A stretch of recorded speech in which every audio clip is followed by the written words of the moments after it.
Buenas noches, bienvenidos a todos en un nuevo evento de los amigos uruguayos de la Universidad Hebrea de Jerusalén. Y agradecemos, primero que nada, el gran esfuerzo que hace nuestra invitada, la profesora Ruth Fein, que fue invitada especialmente a Montevideo para jornadas cervantinas y se tomó su espacio para poder estar con nosotros, así que de pique ya nomás un agradecimiento. Este evento es el broche de oro de nuestros eventos del año 2016.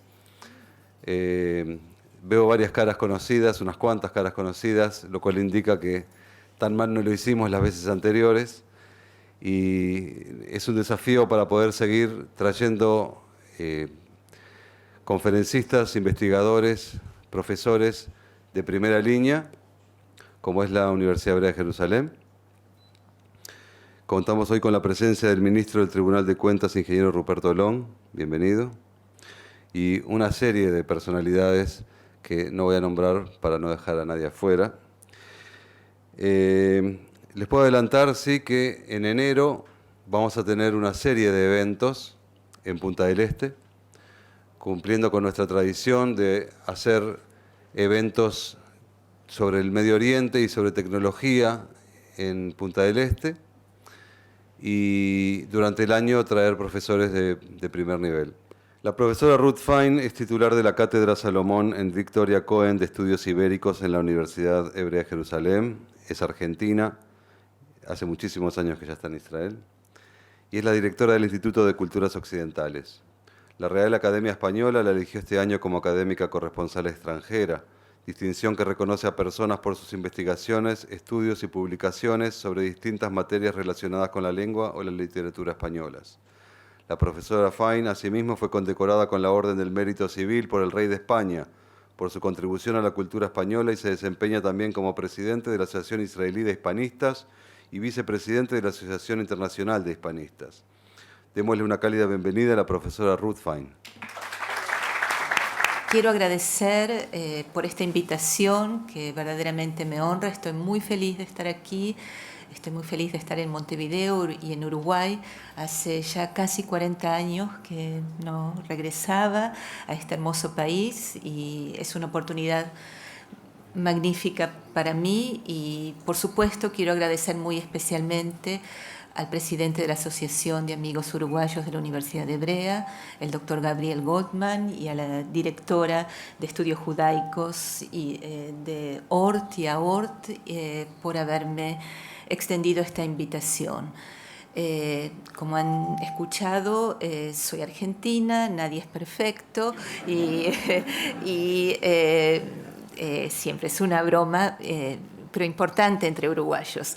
Y estudié en la Universidad de Buenos Aires, yo me recibí en el año 81 y al dejar Argentina y instalarme en Israel y decidir hacer un doctorado en un excelente departamento de estudios hispánicos en la Universidad Hebrea, mi propósito fue tender un puente entre culturas, un puente entre mis intereses intelectuales. Por un lado, mi trasfondo hispano y mi amor a la literatura española, y por otro lado, esta pertenencia y también amor y también interés al judaísmo. Mi gran interrogante al comenzar a especializarme en la literatura española del siglo de oro, o sea, los siglos XVI y XVII, y en uno de sus representantes máximos, si no el representante máximo, que es Miguel de Cervantes, era si es posible, a partir de un edicto, el edicto de expulsión de 1492, olvidar, borrar, hacer desaparecer siglos de una convivencia en un sentido muy amplio, de contacto cultural, de diálogo cultural entre el judaísmo, el islam y la cultura española. Y Cervantes me dio ciertas respuestas parciales. Y sobre eso quiero hablar hoy. Quiero compartir con ustedes estos años de investigación recorriendo la obra de Cervantes y también la literatura del Siglo de Oro para ver qué es lo que podíamos rescatar, cómo se daba aún este diálogo silencioso. Insisto, son respuestas parciales, los interrogantes quedan y ustedes también podrán responder por ustedes mismos hacia dónde se inclinan. Pero vamos a entrar en materia y quiero explicarles que mi conferencia, tras una breve introducción, hablará de un posible origen judío en Cervantes. Este es uno de mis temas. El segundo será la presencia de personajes judíos en la obra de Cervantes, personajes conversos en la obra de Cervantes, la presencia de la Biblia en la obra de Cervantes y, por último, la tradición y la cultura hispano-hebrea en la obra de Cervantes. Todos estos temas llevan un signo de interrogación.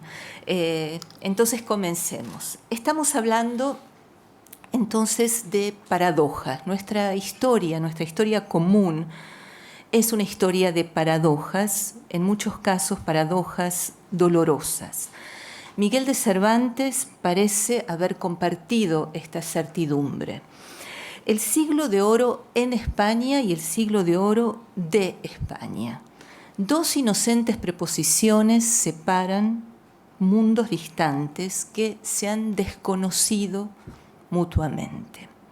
Cuando comencé mi labor intelectual en Israel, y así como con ustedes se anunciaba una conferencia en la que Ruth Fein hablaría del siglo de oro en España, muchas veces mis oyentes quedaban decepcionados porque consideraban que yo hablaría de Yehuda Levi, Ibn Gabirol, ¿sí? Ibn Ezra, siglos nuevos, el siglo X, el siglo XI, etcétera, hasta el siglo XII.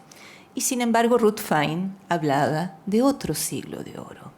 Un siglo de oro, en muchos sentidos, desconocido para el mundo israelí y en cierta medida para parte del mundo judío. Y desde la otra orilla nos encontramos con una situación similar. Si nosotros revisamos los programas de los institutos, colegios secundarios en España, el desconocimiento no es menor. Estos nombres que he mencionado hace un momento, Ibn Gabirol, Yehuda Levi, que ha sido el primer poeta que ha escrito en lengua romance, es desconocido. De modo que nos encontramos frente a dos siglos de oro en un mismo espacio que se dan la espalda y se desconocen mutuamente. En lo que a Cervantes respecta, les ruego que miren las fechas. Estamos festejando este año, ¿sí?, los 400 años de la muerte de Cervantes. Las fechas de Cervantes cruzan el siglo de oro. En realidad hablamos de siglos de oro, siglo XVI y siglo XVII. Cervantes está a caballo entre estos siglos. Cervantes, he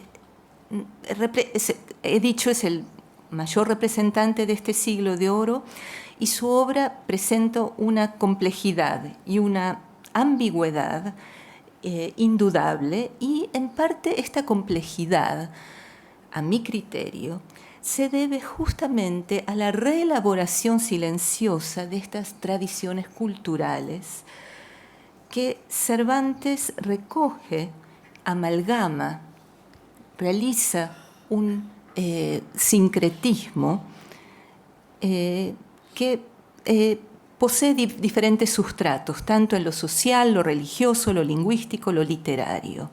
Y considero que El Quijote, la obra maestra de Cervantes, es un ejemplo paradigmático en ese sentido. Cervantes es el representante de un siglo de crisis, un siglo de negaciones. La España de las negaciones es la España del siglo de oro. Veamos entonces si esta situación y esta complejidad de la obra cervantina se debe a un posible origen judío del autor. Comencemos por esto, que es uno de los temas más polémicos. ¿Acaso este anticonformismo, esta pluralidad, esta ambigüedad, se debe a este pasado sí, de filiación judía? El posible origen judío de Cervantes es un tema, como he dicho, muy conflictivo dentro del hispanismo.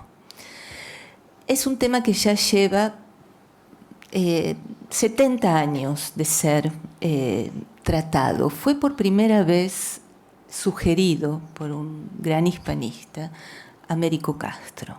Américo Castro, que es considerado tal vez el fundador del cervantismo, y escribe en el año 1925 un libro muy importante, el Pensamiento de Cervantes. Y en ese libro, Américo Castro incluso sugiere que Cervantes es antisemita, antijudío, en este libro, 1925. Años después, Américo Castro, en el exilio, se autocuestiona y repiensa sus afirmaciones anteriores. Y se da cuenta de que tal vez sí, su interpretación fue totalmente errada. Y no solo que Cervantes no es antijudío, sino que tal vez pertenece a esa casta llamada por Américo Castro de los judeoconversos. Su interpretación se basa en varios datos biográficos y también en datos textuales. Hablaremos de ambos. Los datos biográficos, sin duda, son insuficientes, no nos alcanzan. En términos de una novela detectivesca diremos que nos falta la pistola, ¿sí? No podemos encontrar, pero sí hay mucho humo en este sentido. ¿A qué me refiero? Cervantes, su apellido Cervantes figura, por ejemplo, en listas del siglo XV de familias de conversos. En las Sierras de León hay una población, la población Cervantes, ¿sí? Un pueblo que era famoso, conocido como una concentración de judeoconversos. Sus antepasados, que en su mayor parte provienen del sur de España, de Andalucía, tenían en muchos casos profesiones que tradicionalmente se atribuían a judíos. Por ejemplo, la que hoy llamaríamos abogado, ¿sí? Médicos, pañeros, ¿sí? Tenemos también, y esto para Américo Castro fue fundamental, la negativa por parte del monarca Felipe II, que fue el rey durante cuyo reinado Cervantes vivió la mayor parte de su vida.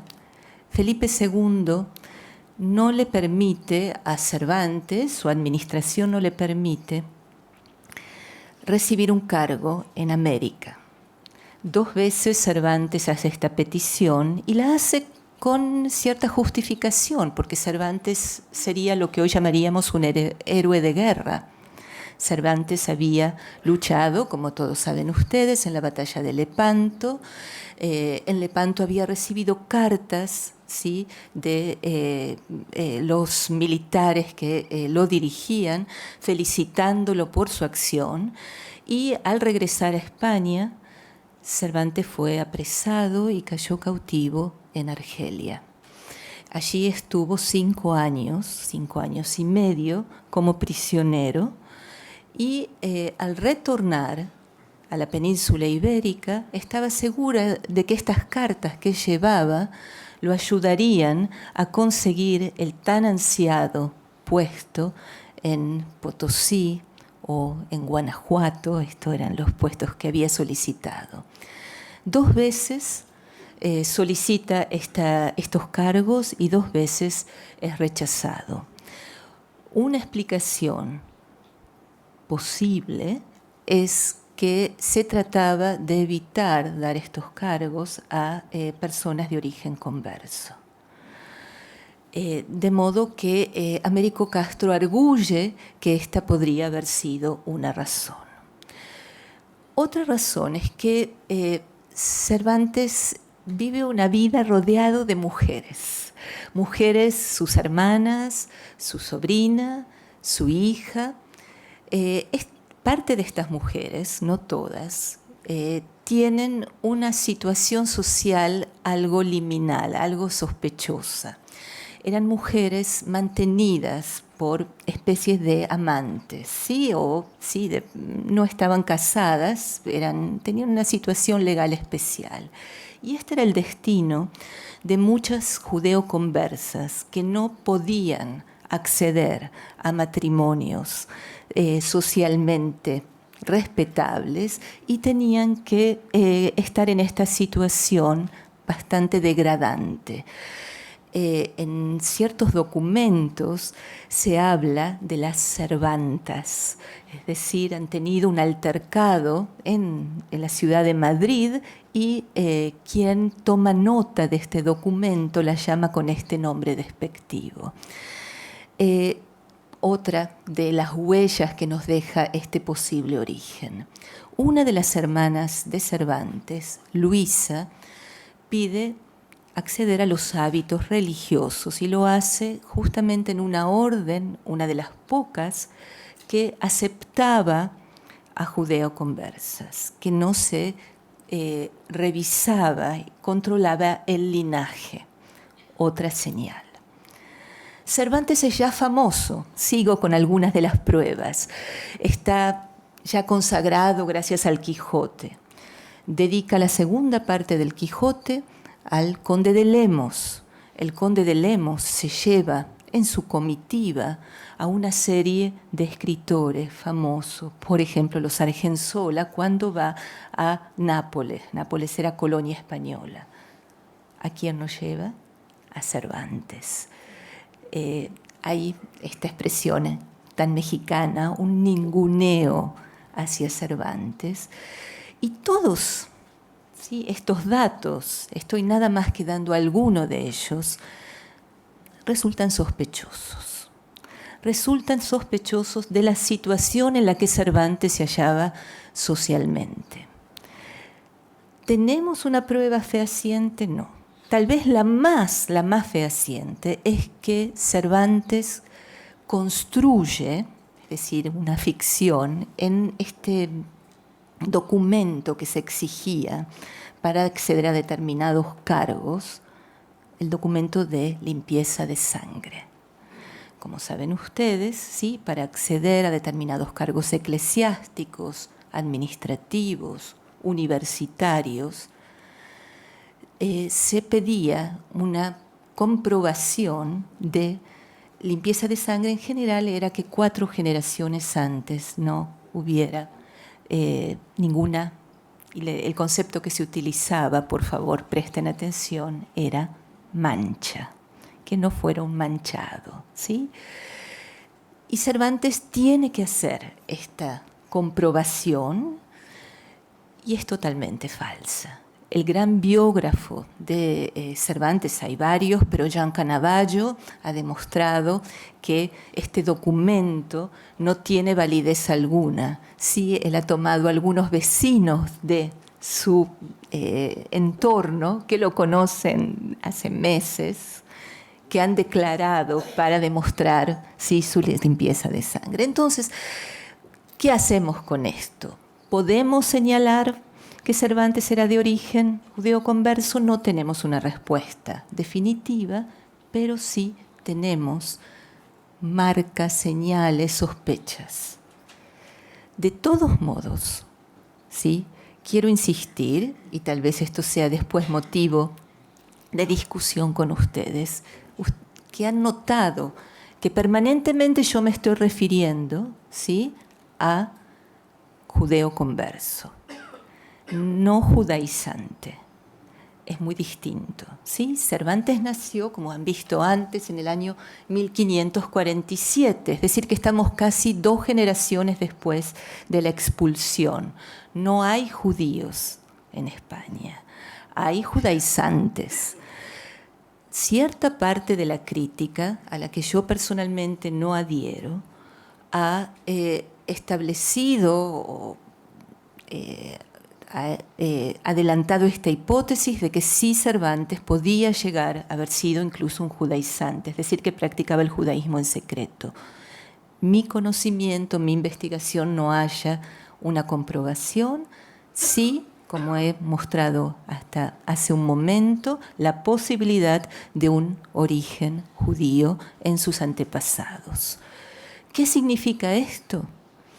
Puede significar muchas cosas y las reacciones son distintas, pero lo que sí vemos en la obra de Cervantes es, y esto con una absoluta evidencia, una identificación con los marginados, con aquellos que están desposeídos, aquellos que son despreciados por su linaje, aquellos que no cuentan en la jerarquía social.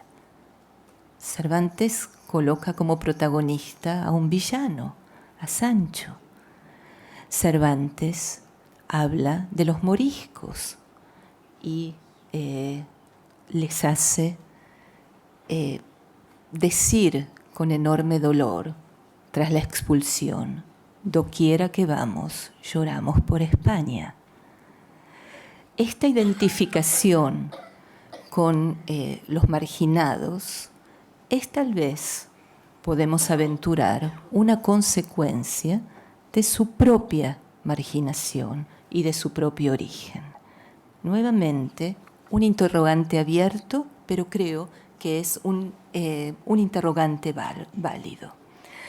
Entonces, si no podemos acceder a datos biográficos absolutos, lo que quiero hacer ahora e invitarlos a que me acompañen es a la revisión de su obra. Vayamos a su obra. ¿Qué es lo que encontramos en cuanto a personajes judíos? Comencemos por personajes judíos en la obra de Cervantes. Pero antes de hablar de personajes judíos, hace un momento he dicho, en España no hay judíos en el siglo XVI y en el siglo XVII. Pero siguen presentes en la memoria colectiva, en el imaginario colectivo, en la literatura. Los judíos, sí, son ridiculizados, caricaturizados en la literatura. En muchos casos son personajes víctimas de los graciosos. En el teatro religioso, como en el teatro de Calderón, representan figuras alegóricas, la sinagoga, el judaísmo, etc., siempre con una visión negativa. Veamos qué es lo que nos dice el diccionario del siglo XVII, comienzos del siglo XVII, Sebastián Covarrubias, ¿sí?, registra la voz judío, y judío evoca al pueblo que mató al Mesías. En un momento volveré a Covarrubias para hacer otra precisión. Una de las obras contemporáneas al Quijote, al segundo libro del Quijote, es una famosa obra de Lope de Vega, El niño inocente de la guardia, y en esta obra Lope de Vega, el gran enemigo literario de Cervantes, él reactiva el sentimiento antijudío, trayendo una leyenda que ocurrió, ¿sí? Ocurrió, una leyenda que se dice que ocurrió en el siglo XIV y XV, ¿sí? Y fue la victimización el sacrificio de un niño cristiano en la festividad de Pascuas, de Pesaj, para hacer el panásimo, la matzá, y que fue el disparador de persecuciones antijudías muy serias. Pero Lope de Vega trae esta comedia en el siglo XVII. Es decir, no hay judíos y sin embargo, ¿sí?, esta comedia es un éxito. Es decir, lo que me importa destacar es que en el imaginario colectivo esta visión antijudía sigue tan activa. Y me importa destacarlo porque en Cervantes será otra la actitud. Veamos. Cervantes es un autor de su siglo y es un autor que respeta un concepto que en literatura lo llamamos verosimilitud. Sí, su obra tiene que ser una representación, recreación creíble, de modo que no puede colocar judíos en la península ibérica. Y por esa razón, en el Quijote no hay judíos. Veremos que hay alguna mención de judíos, pero no hay judíos. ¿Dónde sí puede colocar personajes judíos? En Argelia, en Constantinopla, en Italia, ¿sí? De modo que Cervantes, en las obras en las que recrea estos espacios, sí colocará personajes judíos. Me refiero a dos comedias. Cervantes, no sé si muchos de ustedes lo saben, tal vez sí, fue también un dramaturgo, y un muy buen dramaturgo. No tuvo éxito como dramaturgo en su tiempo, pero fue un gran dramaturgo. Escribió 8 comedias y 8 entremeses y otras comedias más. En la comedia Los baños de Argel y en La Gran Sultana, aquí tengo, ¿sí?, son obras, y aquí tengo también las fechas. En la novela ejemplar El amante liberal y en su obra póstuma, la última obra que se publicó tras su muerte, Los trabajos de Persíles y Sigismunda, que transcurre en Italia, Cervantes coloca personajes judíos.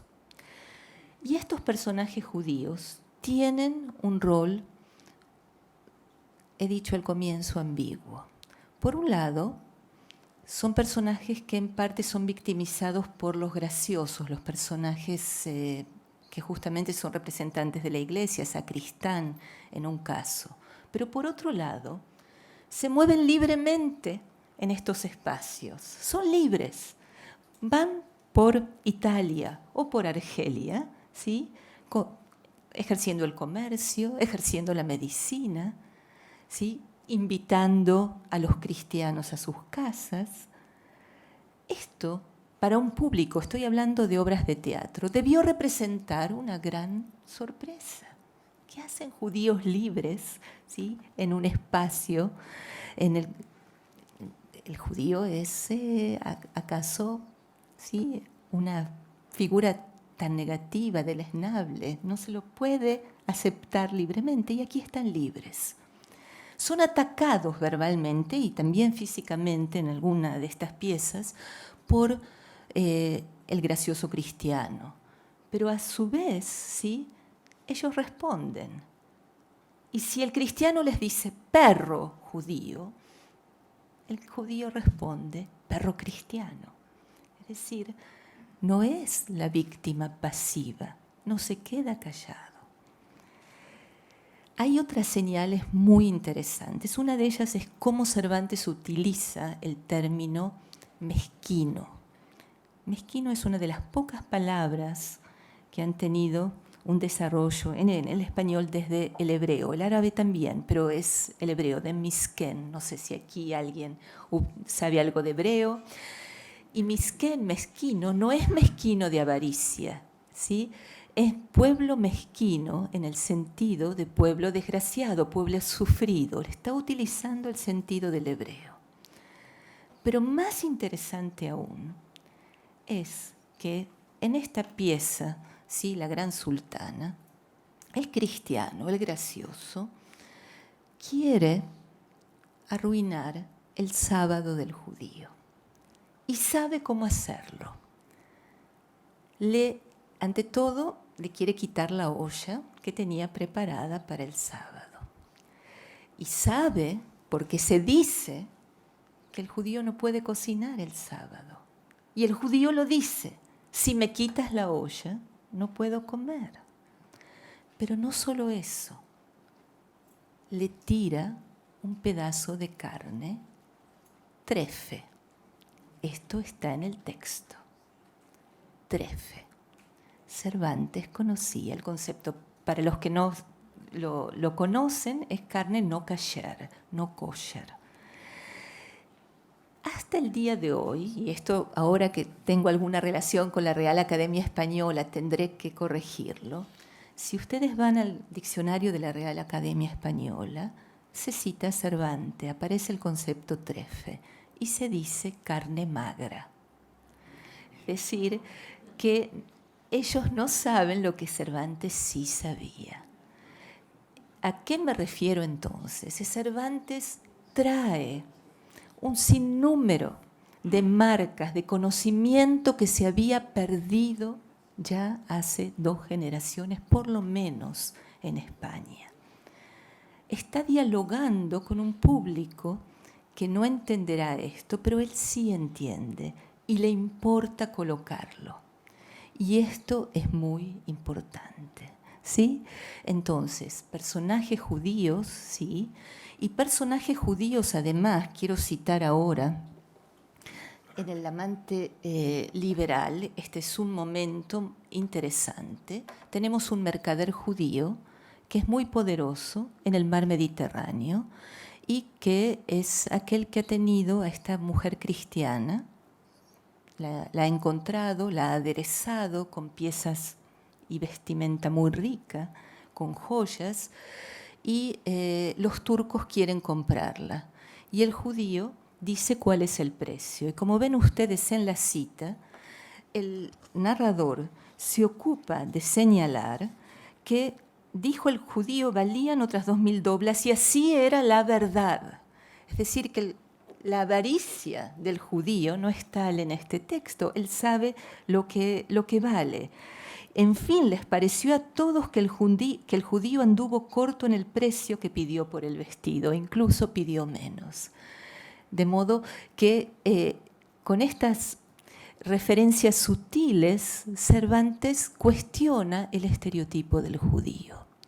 Un poco más adelante hablará del venerable judío, un concepto, ¿sí?, una designación más que elogiosa.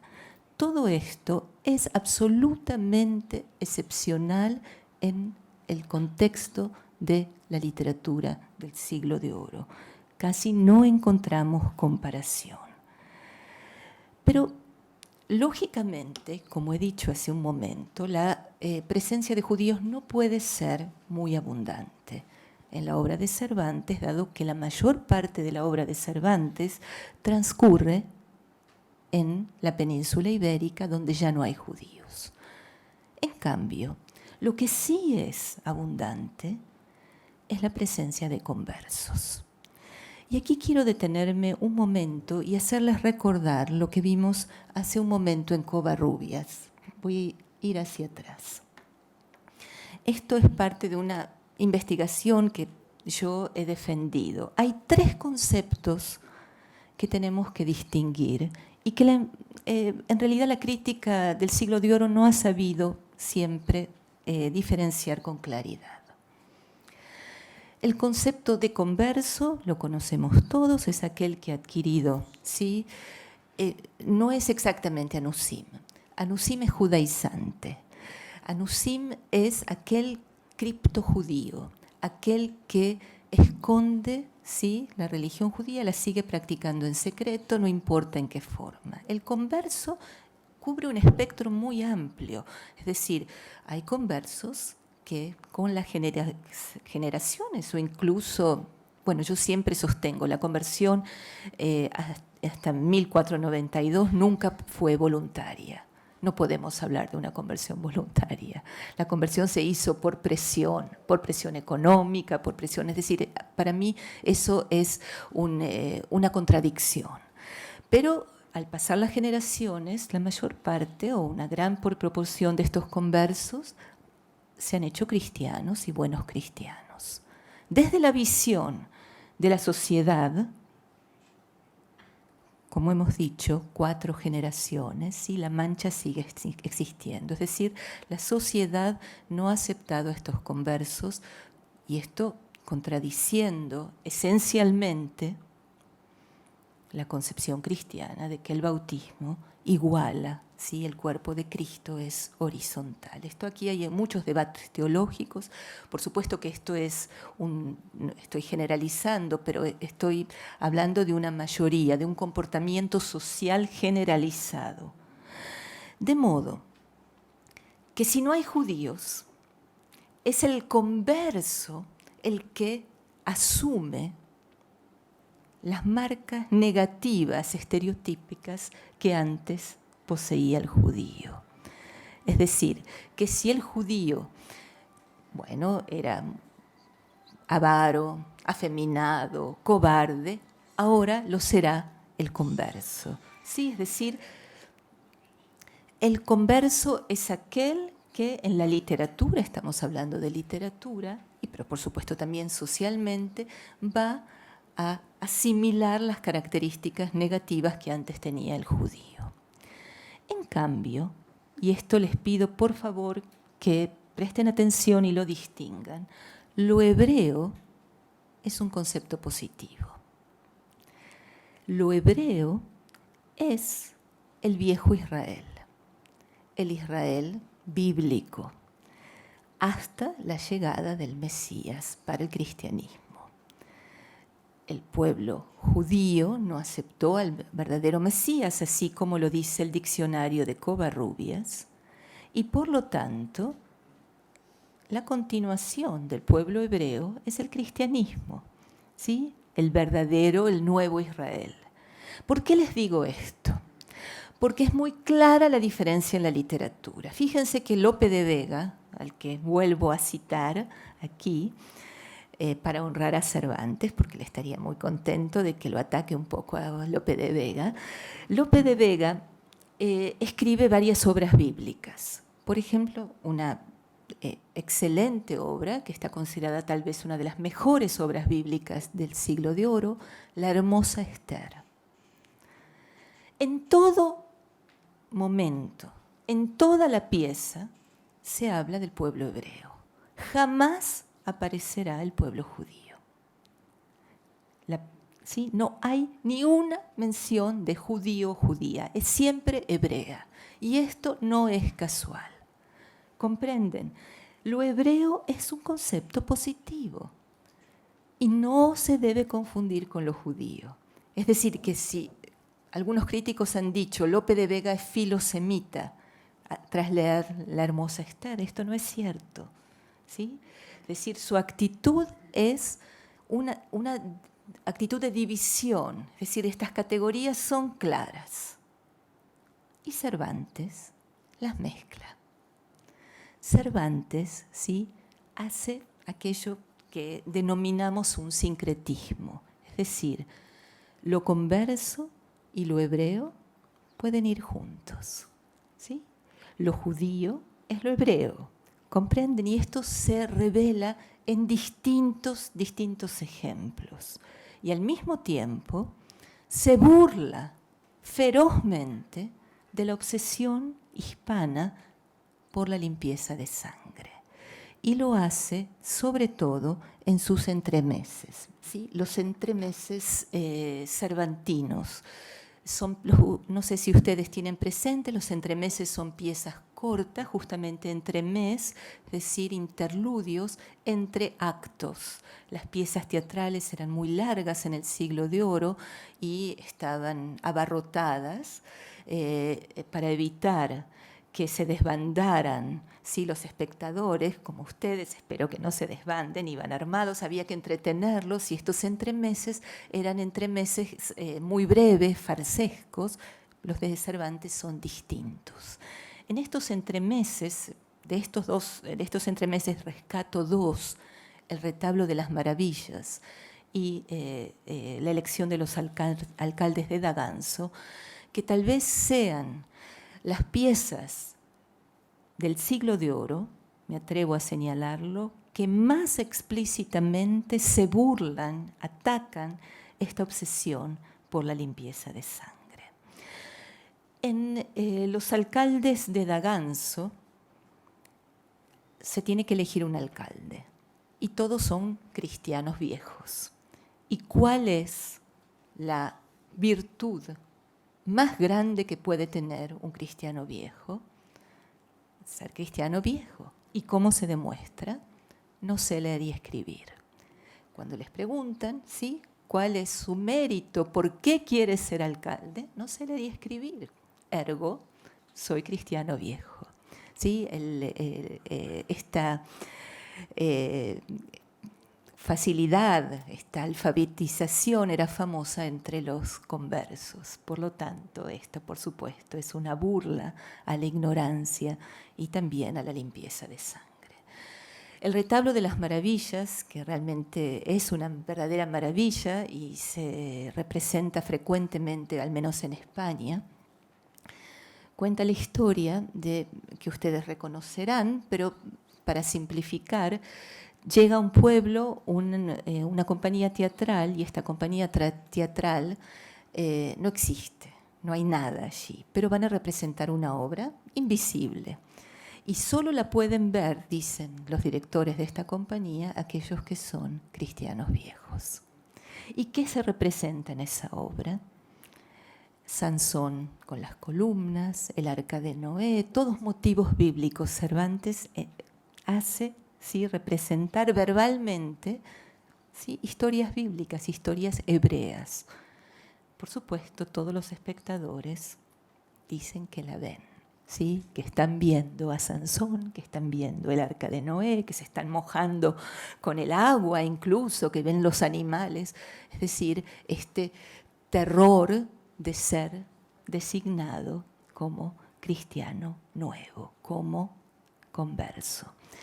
Es, insisto, la obra más explícita en su ataque a esta obsesión y Cervantes lo hace desde lo bíblico y desde lo hebreo. Es decir, conjuga el paradigma de lo converso con el paradigma de lo hebreo. En el Quijote, ¿sí?, este es un momento muy especial en el Quijote. Yo estoy segura de que ustedes leyeron el Quijote y lo releyeron ayer, anoche, para esta conferencia, y si no, lo harán de inmediato. En el Quijote, en el capítulo 9, es el capítulo que yo sostengo en el que nace la novela moderna, el texto ha desaparecido. El texto que estaba trayendo el autor del Quijote ha desaparecido. ¿Y qué hacemos si ha desaparecido? Lo vamos a buscar. ¿A dónde lo vamos a buscar? A Toledo. ¿Por qué Toledo? Cervantes es muy consciente de lo que había en Toledo y de lo que no hay ya más en Toledo.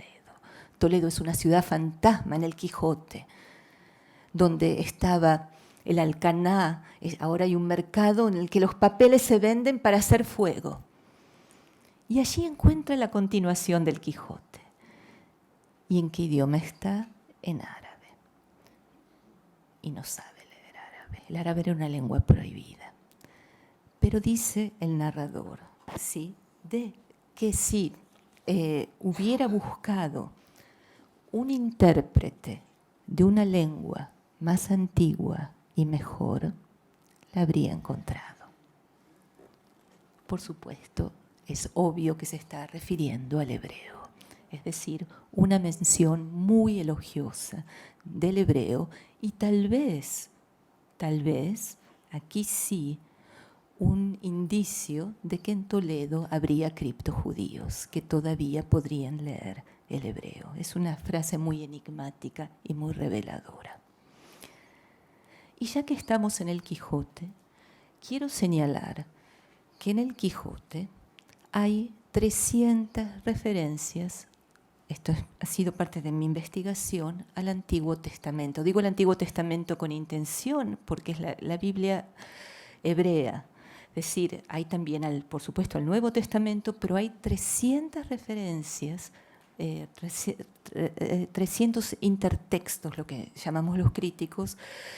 Es decir, que Cervantes tenía un conocimiento nada desdeñable de la Biblia y no sentía ninguna timidez en incluir el Antiguo Testamento que en muchos casos llevó a la justicia, a la Inquisición, a algunos escritores, como a Felipe Godínez, porque escribía tanto sobre el Antiguo Testamento, era visto de modo sospechoso. Por supuesto que hay que conocer, en cierto modo, el Antiguo Testamento para delimitar, pero hay referencias muy claras a topónimos, nombres de personajes, incluso citas de versículos. ¿Quién es el que más cita el Antiguo Testamento? Don Quijote. A veces lo hace para reforzar, ¿sí?, su autoridad, como dicen las Santas Escrituras, si cita o se compara, ¿sí?, con Sansón, ¿sí?, menciona a personajes de la Biblia. A veces hay referencias irónicas, pero que demuestran que Cervantes sabía muy bien aquello de que hablaba. Les voy a dar un ejemplo, creo, bonito, y es que hay un canónigo, un eclesiástico que quiere convencer a Don Quijote de que sus lecturas son las lecturas de las novelas de caballerías que lo están enloqueciendo y que lo que debe hacer es leer las Sagradas Escrituras, y le recomienda que lea el libro de los jueces. Ahora, Cervantes sabía lo que estaba diciendo, y si ustedes recuerdan el libro de los jueces, es un libro violento en extremo. Corre mucha sangre. Los jueces en muchos casos han sido combativos, han sido crueles, ¿sí?, en ciertos episodios. Es un libro tremendo.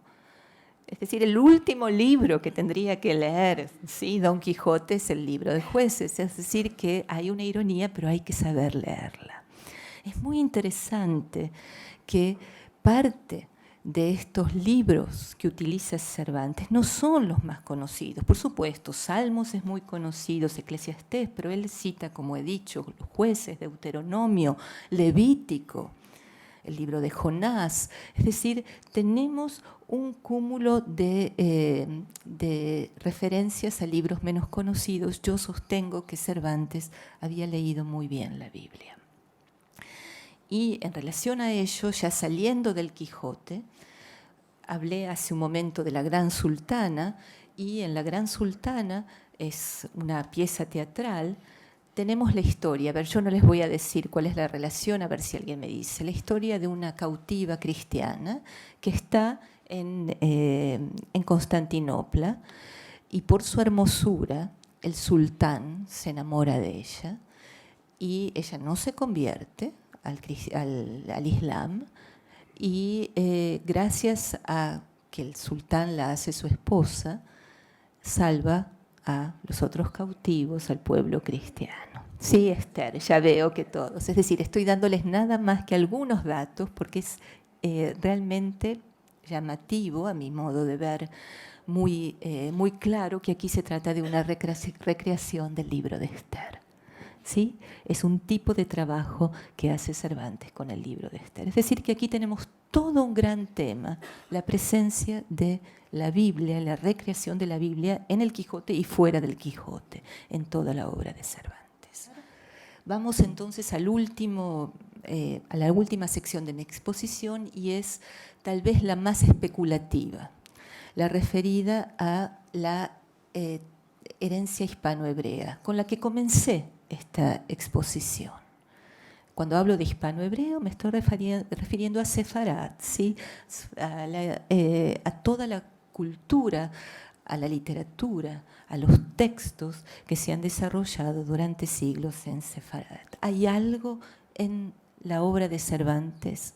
Bueno, aquí hay una controversia muy grande entre los críticos, y insisto, se trata de un tema de especulación. Yo voy a dar algunas de las tesis. Esta no es precisamente mi investigación, pero por ejemplo, si ustedes, como decíamos, han leído anoche El Quijote y recuerdan que los narradores del Quijote se meten en el texto, ¿sí? Discuten con los personajes, si tienen algo que decir, y esta es una de las grandes innovaciones cervantinas. Este es un rasgo de las macamas. Las macamas es un tipo de género muy cercano a la picaresca que se desarrolla en lo que hoy diríamos la Edad Media en España, y hay macamas árabes, y esta característica es justamente muy pronunciada en las macamas hebreas. ¿Sí? Al-Jarizi.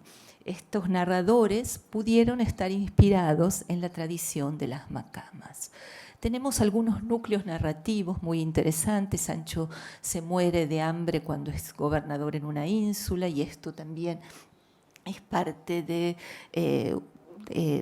la tradición bíblica. Hay varias historias, no la tradición bíblica, la tradición hispano-hebrea, de modo que también aquí podría haber influencia. La utilización de la Biblia. Los escritores hispano-hebreos constantemente hacían uso de la Biblia en sus textos no religiosos. Y hemos visto que Cervantes introduce mucho de esto también. Hay una tesis de un autor costarricense, Baruch, que sostiene que en el Quijote hay una referencia directa a una página del Talmud. Se trata de un pasaje en el cual Sancho, como gobernador de la isla, recuerdan ustedes, de la ínsula Barataria, hace un juicio en el cual dos personas ¿sí? Uno ha prestado dinero a otro, y ese dinero está escondido en un báculo, un bastón.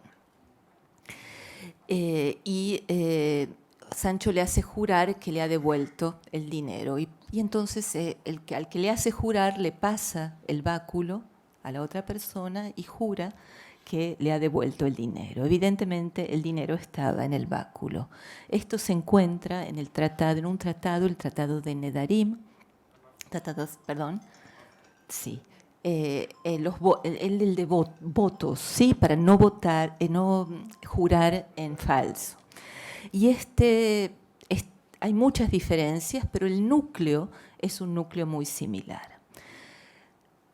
Este crítico señala, y yo respeto, que Cervantes ha conocido el Talmud. Yo lo veo un poco difícil personalmente, pero lo que sí quiero decir, y lo he colocado aquí, es que se trata de motivos vagabundos, es decir, motivos que estaban ¿sí? insertos en la conciencia cultural y que no han desaparecido y que tienen raigambre también judía o hispano-hebrea.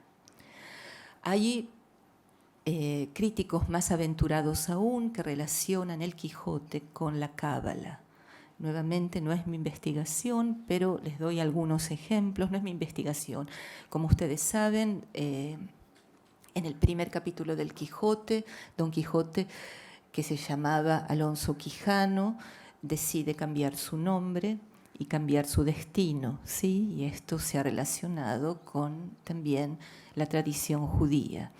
En el segundo libro del Quijote se habla de que el Quijote, y era profético en ese sentido, llegará a todos los niveles. Los niños lo manosean, los mozos la leen, ¿sí? Los adultos la entienden, ¿sí? así sucesivamente, y esto se ha relacionado con los 4 niveles en Pardés. Es decir, les estoy dando nada más que algunas hipótesis que a mi juicio deberían ser más fundamentadas, pero que también existen. Les he prometido entonces dejarlos con interrogantes y creo que lo he hecho. Es decir, tenemos mucho, no tenemos respuestas definitivas. Sí tenemos un autor, ante todo, que nos dice, esto es el final de una novela, la novela de Coloquio de los Perros, yo alcanzo el artificio y con esto basta, ¿sí? Es decir, y la invención, y esto basta. Es decir, Cervantes nos dice, lean mi obra, ¿sí? Lean mi obra, no busquen mi biografía es un rompecabezas inacabado. Lean mi obra y ustedes tienen el derecho, la posibilidad de aventurar también hipótesis, pero sin duda, en un periodo de intolerancia, tal como lo decía Borges, tolerante en un siglo de intolerancia, en siglos de oro, pero de enorme crisis social y humana. Cervantes humaniza, ¿sí?, en su literatura, humaniza a sus personajes, les da un lugar, les da voz y también le da voz a una tradición que sin duda es parte de la tradición española. Muchas gracias. Me permito con cautela ser escéptica, es decir, creo muy difícil, aún para judaizantes, y creo que Cervantes no lo ha sido para criptojudíos, para Nusim, tener acceso al Talmud. Muy difícil. El Talmud era un libro prohibidísimo. Si ya era difícil leer la Biblia, por supuesto la Biblia no se podía leer sino en latín, en romance estaba prohibida. El leer demasiado lo que la Biblia hebrea, el Antiguo Testamento, era peligroso. El Talmud era un libro muy prohibido. Lo que sí puede suceder, y este es el caso más evidente, que haya habido un contacto en el pasado y que esto en la filología se llama motivos vagabundos, es decir, que esto haya tenido un desarrollo independiente de la lectura directa del Talmud. ¿Comprende? Creo difícil. Si tuviera alguna comprobación, sería la primera en señalarlo, pero no creo que esto haya sido posible. Yo tengo también que recordarles que el Talmud no es un libro fácil de leer. Decir que no se lee ni siquiera con conocimiento del hebreo. Mis alumnos tienen, por supuesto, se requiere también de otras competencias como el arameo y otras muchas más. De modo, es un libro que tiene cierto hermetismo. Insisto, esto fortalece mi escepticismo. ¿Cómo es posible que 2 generaciones después haya sido posible para Cervantes acceder a este texto? Pero esto no significa que Cervantes no haya, que en su texto, que es un texto, el Quijote, la España del siglo de oro se llamó la España del Quijote, y esto no es casual, porque el Quijote recoge este mundo pluricultural en todos los niveles, y entre lo que recoge es, sí, también esta herencia, esto que estaba en la conciencia colectiva y que se ha filtrado. Eso es lo que creo que ha pasado, es mi opinión. ¿Cómo ve la intelectualidad española de hoy la tradición judía en España? La intelectualidad es muy difícil de determinar, o sea, sería una generalización realmente salvaje de mi parte. Hay distintos representantes. El judaísmo, el posible origen judío de Cervantes tiene mucha, pero mucha oposición en España. Es un tema muy sensible, es objeto de mucho rechazo, y yo he mencionado al comienzo de mi exposición a Américo Castro, que fue persona non grata. Él murió en el 76, pero persona non grata en España por estas locuras. Lo llamaban el rabino. Él no tenía ningún origen judío, pero sufrió mucho rechazo. En relación con... Hay un despertar muy grande de... el tema de la conversión, de los conversos. Esto ya hace varias décadas, y en la última década es uno de los temas que están, podría decir, más de moda, y esto incluye también la presencia judía. A grandes líneas yo diría que hay cada vez un mayor interés por esto, y quiero contarles a ustedes, compartir con ustedes que el próximo Congreso de Hispanistas, el Congreso de Hispanistas es la cumbre del hispanismo, se hará en Jerusalén, en la Universidad Hebrea, lo cual creo que responde en cierto modo también a esta pregunta. Es un gran paso, ¿sí? También la ley de la nacionalidad es un gran paso, ¿sí? La ley que estamos viviendo, ¿sí? Es un reconocimiento de una injusticia. De modo que sí, ¿no? Yo creo que podemos ser optimistas y decir que hay que hemos progresado, adelantado mucho en ese sentido.